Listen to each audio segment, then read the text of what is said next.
Welcome to black board. आज हम class 12th biology के चैप्टर बायोडाइवर्सिटी एंड कंजर्वेशन के दूसरे लेक्चर में डिस्कस करेंगे कुछ इम्पॉर्टेंट एमसीक्यूज़ को, जो बोर्ड एग्जामिनेशन के साथ साथ बहुत से कम्पिटिटिव एग्जामिनेशन में भी बहुत ही ज़्यादा इम्पॉर्टेंट होता है। चलिए आज का लेक्चर शुरू करते हैं। अगर अभी तक आपने पिछला लेक्चर इस सीरीज़ का नहीं देखा है तो एक बार प्लेलिस्ट को ज़रूर से चेकआउट करिए।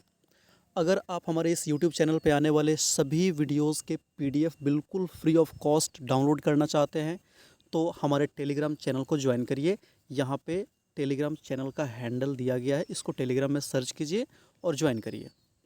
चलिए शुरू करते हैं। पिछले लेक्चर में हमने इस चैप्टर का 1 से लेकर 27 तक क्वेश्चंस डिस्कस कर लिए थे। आज 28 क्वेश्चन देखना है, 28 नंबर का देखना है। पहला क्वेश्चन है, भारत का पहला राष्ट्रीय उद्यान है। ऑप्शन है कार्बेट, बांदीपुर, कान्हा और पेरियार। तो इसका राइट आंसर होगा कार्बेट। जी हाँ, भारत का सबसे पहला जो राष्ट्रीय उद्यान स्थापित किया गया या घोषित किया गया था वो कार्बेट को घोषित किया गया था। दूसरा क्वेश्चन है, संकटापन्न जातियों के संरक्षण के लिए बाह्य स्थान संरक्षण की एक विधि है। अब जो क्वेश्चन है वो ये कह रहा है कि 4 विधि यहाँ पे लिखा गया है। कौन कौन सा? तो राष्ट्रीय उद्यान, निम्न ताप परिरक्षण, पशु विहार और सुरक्षित जैव मंडल। तो बताना है कि इसमें कौन सा एग्जाम्पल बाह्य स्थानीय संरक्षण का एक विधि है। तो सबसे पहले समझते हैं कि अगर जो संरक्षण हम किसी भी जीव जंतु का करते हैं तो 2 तरीके से होता है। एक, उनके प्राकृतिक आवास में संरक्षित रखना, और दूसरा, उनको उचित आवास के लिए दूसरे जगह पे ट्रांसफ़र करना, दूसरे जगह ले जाकर रखना। तो जो उसी जगह पे उसका संरक्षण करते हैं तो कहलाता है स्वस्थाने, और किसी दूसरे जगह ले जाके कृत्रिम रूप से उनको वहाँ पे संरक्षित करते हैं तो इसको कहते हैं बाह्य स्थाने। तो पूछ रहा है कौन सा बाह्य स्थान का एग्जाम्पल है, तो राइट आंसर होगा निम्न ताप परिरक्षण। इसका इंग्लिश होता है क्रायोजेनिक प्रिजर्वेशन, निम्न ताप परिरक्षण, जो कि बाह्य स्थाने का उदाहरण है। 30 नंबर क्वेश्चन है, पवित्र उपवन पाए जाते हैं। ऑप्शन दिया है पश्चिमी घाट, अरावली की पहाड़ियाँ, खांसी और जयंतिया पहाड़ी मेघालय में है, और चौथा इनमें से सभी। तो इसका राइट आंसर होगा उपयुक्त सभी में। जी हाँ, उपयुक्त सभी में, क्योंकि प्राकृतिक उपवन जो घोषित किया जाता है मतलब उसका पर्पस सिंपल होता है कि उसको हम क्या करें, जो धर्म में पेड़ पौधों का या जंगलों का जो स्थान है उसके हिसाब से कंजर्वेशन करने की कोशिश करते हैं, उन्हें सुरक्षित रखने की कोशिश करते हैं। तो पवित्र उपवन के लिए ज़रूरी नहीं है कि पश्चिमी घाट में ये पाए जाएंगे, कहीं भी ऐसे उपवन हो सकते हैं और उनको सरकार सुरक्षित रखने के लिए पवित्र उपवन का दर्जा दे सकती है। इसीलिए इसका राइट आंसर क्या होगा? ऑप्शन डी, उपयुक्त सभी में। 31 नंबर क्वेश्चन है, किसी आहार श्रृंखला में ऊर्जा स्थानांतरण के 10% नियम को किसने दिया था? तो इसका सही आंसर होगा ऑप्शन बी, लिंडरमैन। जी हाँ, वैसे पिछले लेक्चर्स में हम ऑलरेडी इन सभी चीज़ों को कवर कर चुके हैं, लेकिन फिर से आया है यहाँ पे क्वेश्चन, तो रिपीटेड क्वेश्चन है, इसमें दिक्कत आप लोगों को नहीं होनी चाहिए। लिंडरमैन इसका राइट आंसर होगा। कहीं कहीं लिंडेमान भी लिखता है, यहाँ पे लिंडरमैन लिखा हुआ है। ठीक है, 32 नंबर क्वेश्चन देखते हैं, सुंदरवन राष्ट्रीय उद्यान स्थित है। आपने खूब अच्छे से पढ़ा होगा सुंदरवन का डेल्टा। जी हाँ, तो बताना है कि जो सुंदरवन राष्ट्रीय उद्यान है वो कौन से राज्य में है। आपके ऑप्शन है राजस्थान, मध्य प्रदेश, पश्चिम बंगाल और उत्तर प्रदेश। तो जी हाँ, याद रखिएगा सबसे बड़ा डेल्टा है सुंदरवन डेल्टा, और कहाँ पे है? तो ये पश्चिम बंगाल स्टेट में है। ठीक है, वेस्ट बंगाल जो है स्टेट, भारतीय स्टेट, वहाँ पे ये मिलता है। और कुछ हिस्सा ऑब्वियस सी बात है बांग्लादेश तक फैला हुआ है, लेकिन भारतीय राज्य सर्वाधिक किस में पड़ता है? तो पश्चिम बंगाल में पड़ता है। अगला क्वेश्चन देखते हैं, कह रहा है कौन सा देश में जैव विविधता अधिक होता है? ऑप्शन है ब्राज़ील, दक्षिण अफ्रीका, रूस और भारत। तो अच्छे से अगर ध्यान दीजिएगा तो आपको पता है कि जो 0 डिग्री अक्षांश होता है उसके आसपास जो देश स्थित होते हैं वहाँ जैव विविधता सबसे ज़्यादा पाया जाता है। तो इस हिसाब से दक्षिण अफ्रीका और रूस तो ऐसे ही बाहर हो जाएंगे, क्योंकि 0 डिग्री के बिल्कुल करीब नहीं पड़ते हैं। तो ऑप्शन में क्या बच गया? भारत और ब्राज़ील। तो इसका राइट आंसर होगा ऑप्शन ए, ब्राज़ील। जी हाँ, भारत नाम सुन के इमोशनल होकर टिक नहीं कर देना है। क्वेश्चन का इसका राइट आंसर क्या होगा? ब्राज़ील। 34 नंबर क्वेश्चन है, जैव विविधता कानून भारत में कब पास हुआ था। अब देखिए ये बड़ी विडंबना की बात है कि हम आज़ाद तो हो गए थे 47 में 1947 में, लेकिन इतने इम्पॉर्टेंट चीज़ जैव विविधता का संरक्षण, इस पे हमने कोई कानून बनाया ही नहीं था पहले। और जो सबसे पहली बार इस दिशा में कानून बनाया गया वो बनाया गया था 2002 में। जी हाँ, जब अटल जी हमारे प्रधानमंत्री थे तब बनाया गया था। तो इसका राइट आंसर क्या होगा? Option D 2002, 2002। 35 नंबर क्वेश्चन है, घाना पक्षी विहार कहाँ पे है? याद रखिएगा, ये पड़ता है राजस्थान में। घाना कहाँ पड़ेगा? राजस्थान में पड़ेगा। कुछ पक्षी विहार के आप लोग नाम हमेशा उसके जगह स्टेट के साथ याद कर लेंगे। 36 नंबर क्वेश्चन है, दुधवा राष्ट्रीय उद्यान स्थित है? तो इसका आंसर होगा यूपी। बहुत सारे लोगों को उत्तर प्रदेश वैसे याद होता है, लेकिन दिक्कत ये है कि ऑप्शन में स्टेट नहीं दिया है। ऑप्शन में स्टेट नहीं है, जगह का नाम स्पेसिफिक करके दिया है, जैसे कि मथुरा, काशी, नैनीताल, लखीमपुर खीरी। तो उत्तर प्रदेश में ये तो पता है, लेकिन उत्तर प्रदेश की कौन सा जगह है? तो ये है ऑप्शन ए, लखीमपुर खीरी। जी हाँ, दुधवा राष्ट्रीय उद्यान उत्तर प्रदेश के लखीमपुर खीरी में स्थित है। 37 नंबर क्वेश्चन है, चिपको आंदोलन चलाया गया था? ये तो मोटा मोटी सबको याद ही होगा, उत्तराखंड में। ये शुरू कहाँ हुआ था? उत्तराखंड में। अगला क्वेश्चन है, लाल आंकड़ों की पुस्तक प्रकाशित किया है? लाल आंकड़ों की पुस्तक प्रकाशित किया है, इसी को रेड डेटा बुक कहते हैं। तो कई बार हिंदी में ही रेड डेटा बुक लिख देता है, कई बार हिंदी में लाल आंकड़ों की पुस्तक कुछ ऐसा करके लिख देता है। तो इसका राइट आंसर क्या होगा? Option A, IUCN। IUCN जो होता है वो रेड डेटा बुक को पब्लिश करता है बहुत सारे रिसर्च करने के बाद, जिसमें अलग अलग प्राणियों को उनके स्टेटस अलग अलग दिए जाते हैं, जैसे कि कोई वनरेबल होता है, कोई क्रिटिकली इंडेंजर्ड होता है, कोई सिर्फ इंडेंजर्ड होता है, कोई लिस्ट कंसर्न होता है। तो इस तरीके से क्लासिफिकेशन IUCN करता है। अगला है 39 नंबर क्वेश्चन, IUCN 2004 के अनुसार पादप तथा जंतुओं की कुल ज्ञात प्रजाति की संख्या कितनी है?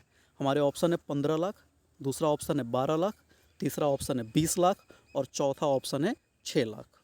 तो 2004 के रिपोर्ट के अनुसार इसका राइट आंसर होगा ऑप्शन ए, 15 लाख। वहाँ पे बताया गया था कि पादप और जंतुओं की जो कुल विविधता है, प्रजाति की संख्या है, वो लगभग 15 लाख के आसपास में, 1.5 मिलियन के आसपास में है। 40 नंबर क्वेश्चन है, किसी ट्रॉपिकल प्रदेश में जैव विविधता में गिरावट का मुख्य कारण क्या है? अब देखिएगा, शहरीकरण, प्रदूषण, डिफॉरेस्टेशन, मृदाक्षरण। इंटरेस्टिंग बात यह है कि चारों ऑप्शन जैव विविधता के क्षति के लिए मान्य है, मतलब इन चारों के चलते जैव विविधता में क्षति होती है। लेकिन क्वेश्चन में थोड़ा सा ट्विस्ट है, कह रहा है ट्रॉपिकल प्रदेश में। तो आपको पता है ट्रॉपिकल फॉरेस्ट जो होते हैं वहाँ पे, ट्रॉपिकल जो एरियाज़ होती है वहाँ जंगल काफ़ी ज़्यादा होते हैं, क्योंकि वहाँ तापमान भी ज़्यादा होता है और बारिश भी ज़्यादा होता है। तो सबसे जो इम्पोर्टेंट यहाँ पे रीज़न हो जाएगा वो हो जाएगा ऑप्शन सी, डिफॉरेस्टेशन। मतलब जो वन की कटाई होती है उसके कारण ट्रॉपिकल एरियाज़ में लगातार जैव विविधता का ह्रास हो रहा है, वहाँ गिरावट देखी जा रही है। 41 नंबर क्वेश्चन है, पूरे भौगोलिक क्षेत्र में विविधता का वास स्थल है? तो इसका राइट आंसर होगा गामा विविधता। अगला क्वेश्चन है, क्षेत्रीय विविधता को कहते हैं? तो इसका सही जवाब होगा ऑप्शन ए, अल्फ़ा विविधता। एक्चुअली मैं कोशिश करूँगा कि 1-2 दिन के अंदर अंदर जो विविधता के प्रकार होते हैं, जैसे अल्फ़ा विविधता, गामा विविधता, बीटा विविधता, इस पे अलग डेडिकेटेड वीडियोज़ ही आपके लिए लेके आ जाऊँ कि अच्छे से ये तीनों में डिफरेंस आपको पता चल जाए, अच्छे से इसका डेफिनेशन भी पता चल जाए। वैसे अभी ऑब्जेक्टिव के लिए इतना सफिशिएंट है। 43rd क्वेश्चन है, अधिकतर प्रविष्टि या स्पीसीज किस क्षेत्र में विलोपित हुआ है? तो आंसर होगा आइलैंड्स में। जी हाँ, आइलैंड्स जो होते हैं ना, आइलैंड जो कि आप समझ सकते हैं कि जहाँ पे टापू कोई कह सकते हैं कि समंदर के बीच में कोई जगह है या फिर नदी के बीच में कोई है, तो उस तरीके से। तो जो वो जगह होती है वो काफ़ी वनरेबल होती है, जैसे ग्लोबल वार्मिंग है ज़्यादा इस समय, उसके अलावा पोल्यूशन हो गया, तो काफ़ी वनरेबल होते हैं। इसी वजह से सबसे ज़्यादा जो स्पीसीज अभी ख़त्म हो रही है, डिग्रेडेशन देखा जा रहा है, वो देखा जा रहा है आइलैंड्स की ओर।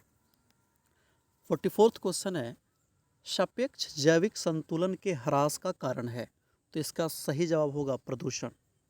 ठीक है, चलिए 45th क्वेश्चन है, कोर, बफर और मैनिपुलेशन क्षेत्र किस में पाए जाते हैं? तो इसका आंसर होगा जैव सुरक्षित क्षेत्र में। इसमें कोर, बफर और मैनिपुलेशन क्षेत्र तीनों पाए जाते हैं।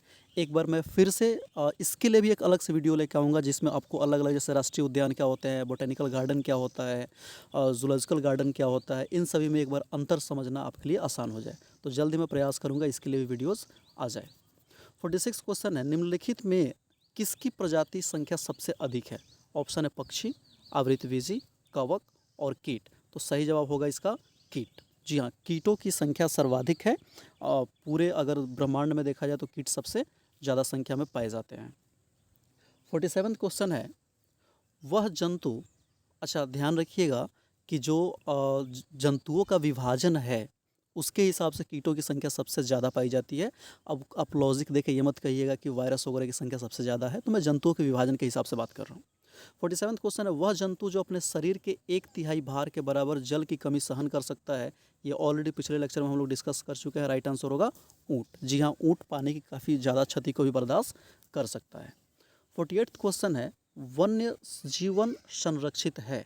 स्वस्थाने, बाह्यस्थाने, ऑप्शन सी ए और बी दोनों, ऑप्शन डी शिकारियों द्वारा चयनात्मक शिकार करना। तो इसका राइट आंसर होगा ऑप्शन सी ए और बी दोनों। स्वस्थाने और बाह्यस्थाने दोनों के द्वारा वन्य जीवन को संरक्षित किया जाता है। 49 क्वेश्चन है, जीवमंडल नीचे जिसके द्वारा चेतावग्रस्त हो रहा है। थोड़ा सा यहाँ शायद वर्तनी में कोई दिक्कत है। तो इसका ऑप्शन है प्रदूषण, जनसंख्या वृद्धि, वर्षा, प्रदूषण और इनमें से सभी। क्वेश्चन एक बार फिर देखते हैं, जीवमंडल नीचे किसके द्वारा, यहाँ पे चेतावग्रस्त लिखा है लेकिन होना चाहिए तनावग्रस्त। तो इसका सही जवाब होगा ऑप्शन सी प्रदूषण। 50वां क्वेश्चन है, विश्व जैव विविधता दिवस है। विश्व जैव विविधता दिवस है। तो इसका सही जवाब होगा, देखिएगा दो तरीके से इसका आंसर किया जा सकता है। पहला कि जो संयुक्त राष्ट्र के द्वारा जो घोषित समय है वो मोटा मोटी आप कह सकते हैं 22 मई के आसपास का है, लेकिन इसके अलावा विश्व के बहुत सभी देश जो होते हैं वो अपना जो जैव विविधता दिवस मनाते हैं वो मनाते हैं 29 दिसंबर को। तो ऑप्शन के हिसाब से यहाँ पे सबसे ज़्यादा सूटेबल आंसर होगा 29 दिसंबर, क्योंकि 22 मई करके यहाँ पे कोई ऑप्शन ही नहीं है। 51 नंबर क्वेश्चन है, गिर राष्ट्रीय उद्यान विख्यात है हिरण के लिए, सिंह के लिए, चीता के लिए और पक्षी के लिए। तो राइट आंसर होगा सिंह के लिए। जी हाँ, गिर जो होता है वो एशियाटिक लायन, जो एशियाटिक सिंह होते हैं उनके लिए फेमस है। कहाँ पे है? तो गुजरात में है। 52 नंबर क्वेश्चन है, जब संकटोत्पन्न पादपों तथा जंतुओं को उनके प्राकृतिक आवास से अलग एक विशेष स्थान पर उनकी देखभाल की जाती है तो उसे क्या कहते हैं? तो इसमें तो दिक्कत नहीं होनी चाहिए, किसी दूसरे विशेष स्थान पर रख रहे हैं। तो ये उदाहरण किसका हो गया? बाह्य स्थानीय संरक्षण का उदाहरण है। 53 नंबर क्वेश्चन है, स्वस्थानीय संरक्षण के उदाहरण है। तो ये क्वेश्चन थोड़ा सा गड़बड़ है, यहाँ पे होनी चाहिए इनमें से कोई नहीं करके है, तो ये क्वेश्चन ही गलत है।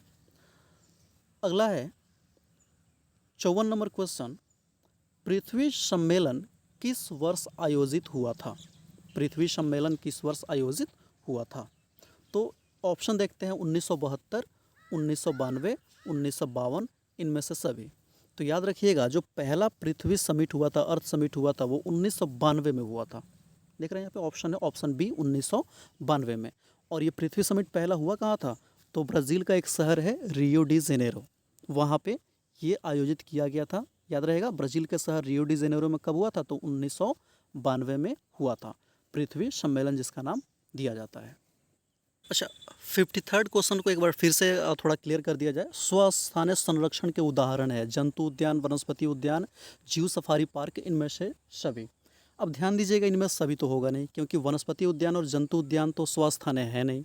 बचता है जीव सफारी पार्क। अच्छा देखिएगा, जब लिखता है ना wild life safari park something करके, तो कई बार वहाँ पे लिखता है इन सीटू कंजर्वेशन है, लेकिन कई बार ऐसे देखने को मिला है कि सिर्फ सफारी पार्क्स जो होते हैं ना वो डेवलप करे जाते हैं टूरिस्ट के व्यू से, कि लोग वहाँ घूमने आएंगे, वहाँ पे ये करेंगे। तो कई बार वहाँ पे थोड़ी सी कन्फ्यूजन बनी रहती है कि एक्स-C2 में भी इसको कैटेगराइज किया जा सकता है। इसी वजह से मैंने कहा था कि 53rd क्वेश्चन थोड़ा सा कॉन्ट्रोवर्शियल है, तो इसको आप लोग टैकल नहीं करेंगे। चलिए 54th हो ही गया था, 56 देखते हैं। कान्हा नेशनल पार्क प्रसिद्ध है।